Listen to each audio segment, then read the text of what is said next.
मैंने सुना, इसके लिए मुझे बताया गया कि भाई ये हस्ती है नदीम साहब करके, उन्होंने ऐसे गरीब लोगों के लिए काम किए। तो आपने ये काम कभी और किस वक्त कैसे शुरू किए, क्या आप बता सकते हैं मुझे?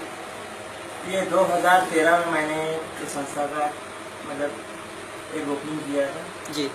और 2013 में उससे पहले मतलब बहुत ऐसी मुसीबतों से मैं भी जूझा हूँ जी।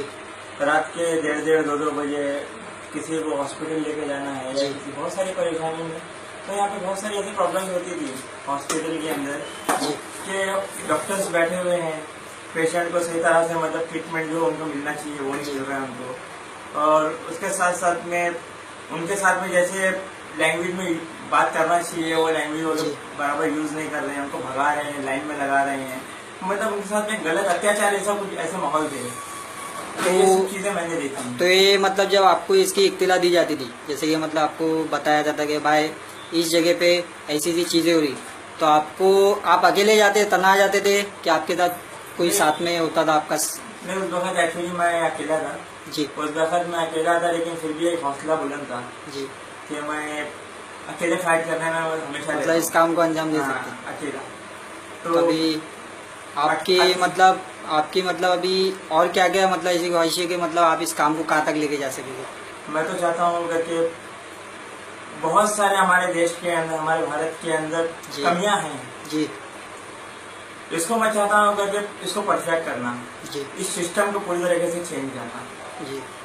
बहुत सारे अभी ये मोदी जी का भी आया हुआ है, मोदी जी ने बहुत अच्छा काम करे हुए हैं, लेकिन अगर ये पूरी तरह से सही हो जाए तो मतलब किस तरीके से, मतलब आपको कुछ इस गवर्नमेंट से कुछ शिकायत, क्या कुछ नाराजगी? नहीं, गवर्नमेंट से मुझे नहीं, एक्चुअली मैं कोई पार्टी से या फिर कोई ऐसी चीजों से मतलब ना ज्यादा रिलेटेड रहता हूँ, ज्यादा इन्वॉल्व भी मैं इसमें नहीं हूँ कोई भी पार्टी में। तो मैं ऐसा नहीं है करके मैं किसी का दुश्मन हूँ या किसी के अगेंस्ट में बात करूँ, ऐसा भी नहीं है। लेकिन हाँ ये है करके ये मुद्दा जो निकाला गया है बहुत अच्छा है, और अगर ये सक्षम होता है पूरी तरह से सही, अगर काम हो रहा है तो बहुत अच्छी बात है। हमारा हिंदुस्तान बदलेगा, जिसमें शायद आने वाले समय में गरीब बदल जाए। और जो भुखमरी चल रही थी, जो मैंने हालात देखे हैं लोगों के घर के अंदर, 3 वक्त के 2 वक्त के खाने में लोगों को एक खाना भी नसीब नहीं होता था, उसके लिए भी बहुत जो बोलते ना करके आदमी को इतने बुरी तरीके से हालात में वो करना पड़ता था जी, लेकिन उसके लिए उनको खाना नसीब नहीं होता था। लेकिन हाँ ये मैं आपसे ये भी पूछना चाहता हूँ कि इस शॉल में जब इतने सालों से आप रह रहे, तो यहाँ पे फिर यहाँ के लोगों से आप कैसे जुड़े, किस तरीके से बात किए, और इनको आपने किस तरीके से समझाया, किस अंदाज में बताएं कि ये काम करने से, जैसे आवाम के लिए कुछ काम करना है तो किस तरह मिलके करना है, यह आपने कैसा बताया आपके दोस्तों को, आपके बीच में जो आपके साथ दे रहे इनको कैसा बताया, आप बता सकते मुझे? एक्चुअली पब्लिक जो है मेरे पर यहाँ पे भरोसा करती थी करके हाँ ये कुछ अच्छा कर सकते हैं और ये करने वाले हैं जी। और यहाँ पे बहुत सारे ऐसे प्रॉब्लम चलते रहते थे, कभी रोड में गड्ढे खुदे हुए हैं, कभी इलेक्ट्रिक की यहाँ पे जो पोल गड़े हुए हैं उसके अंदर लाइटें नहीं है जी। कभी गटर यहाँ पे भरे हुए हैं जी। कभी शौचालय हैं जिनमें दरवाजे नहीं है। तो बहुत सारे ऐसे मतलब यहाँ पे तकलीफें थी वो समय में। तो क्या ये काम अपने अकेले किए, क्या नगर सेवकों से बात करके? मैंने एक्चुअली नगर सेवक से ही बात किया हूँ, तो कई बार तो मतलब इसको इग्नोर किया गया। यहाँ के नगर सेवक को बता सकते हैं? उस वक्त राजू पटेल टाइगर के थी जी। उसके बाद में इस वक्त जो है पेंडेकर करके हैं, और भी बहुत सारे हमारे सोसाइटी या कमेटी के लोग में थे जिन्होंने मतलब ये कंप्लेन वहाँ पर डाली हुई थी, लेकिन उसके बाद में भी नहीं हुआ। उसके बाद में ये मुझे खुद अपने ऊपर खड़ा होना पड़ा और उसके बाद मैंने ये काम चालू किया। तो फिर जैसे आप अगर मान लीजिए कुछ काम में व्यस्त रहते तो आपकी मौजूदगी में या आपकी गैर मौजूदगी में ये सब काम कौन देखते हैं, आप बता सकते हैं? हमारे गैर मौजूदगी में जो है हमारे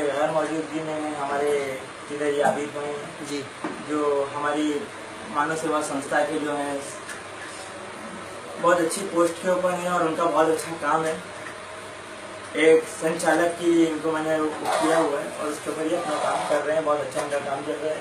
हमारे सेक्रेटरी हैं यहाँ पे,